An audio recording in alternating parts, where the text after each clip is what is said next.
John Dunlop. I'm on the executive of PSNZ, and I've been around a long time, and I think the basic concept of this is probably 1950s, in the sense that the negotiation with community pharmacy, and I think there's a lot that can be done in community pharmacy, don't misread that in anything I say, is based on a owner being a interested professional pharmacist, and that's wrong.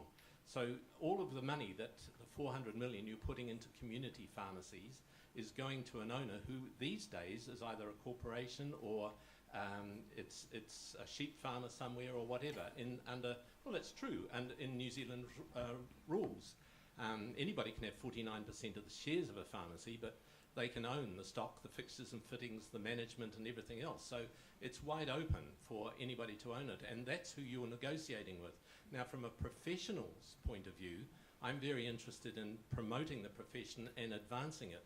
And I can't see, if you say that the $400-odd million that goes into community pharmacy at the moment, if that's a closed book, how do other pharmacists who are working for community pharmacists at the moment and want to work on their own in a general practice or with a group of nurses or whatever outside a community pharmacy, where do they get the money from? So I think there's a couple of things tangled up in there, John. I could tangle more. First of all, again, what we see is, we see the same thing you do, that actually we've got locked into an old model, which is probably the 1950s model. And you and I have known of each other long enough to know that we've been trying to change this model for a while. What this actually does for us is give us that platform to do that. And the reason that we're going broad on the consultation, which is what we're doing here, is because we needed more voices in the room. We needed a wider stakeholder group in the room. First step in a journey, but this is about bringing the wider stakeholder group and the wider groups of professionals together. And it starts to give DHBs flexibility to move, not just, because you should never look at a DHB as just being about pharmacy and primary care, and this is a chance to start melding those things across and creating new models and new ways of working.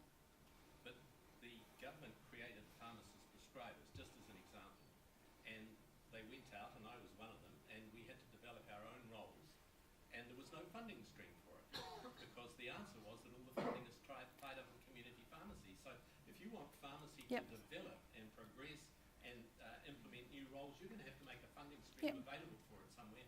And I wouldn't want to be contracted to a community pharmacist, or pharmacy rather, that was going to clip the ticket on the way through for no reason and no benefit at all other than the clip. Yep, no, fair enough. So what would you do about that? But that's what DHBs do, and I think, I can use the examples, we had them last night from Tim Wood from Waitemata. I'm sure I'll get some from Kathy, and you can have some from me, where in fact we're actually melding and providing resources and different funding to enable different models of pharmacy to develop. That medicines therapy assessment model that's not money locked into a community pharmacy, but it's linked to a community pharmacy to make sure that we have a joined up response around that patient. That's actually paid for through the Canterbury Community Pharmacy Group. So there are ways of doing this, but we needed to be able to have that flexibility to do it. So if I can add something to what Carolyn's just said, the way the contract has been structured in that schedule, and there's a lot of detailed information on the presentation, in the Schedule 3B section, that's where local conversations need to happen around services for communities.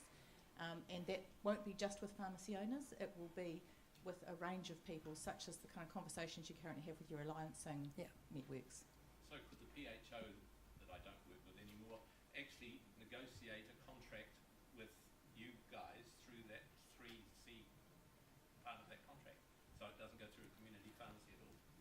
Kathy? I think this is one of the points of conversation with the contract group earlier on was about this topic, I think, is this is the consultation on the contract that we're talking about here is the CPSA contract. So that is the community pharmacy agreement. DHBs have a raft of other contracts. So there's the future contracting of pharmacy services is not pharmacist services, is not necessarily limited just to community pharmacy. But we also are interested in maintaining the community pharmacy sector.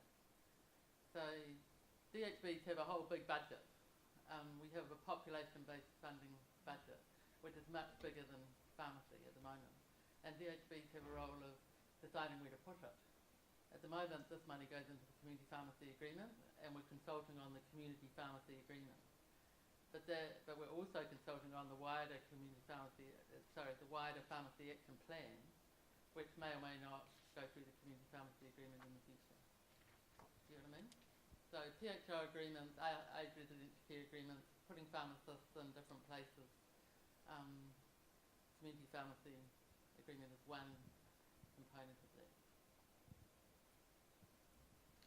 And the way that the current contract was constructed, there was a disincentive for DHBs to invest around it. So this is an opportunity for DHBs to invest around it.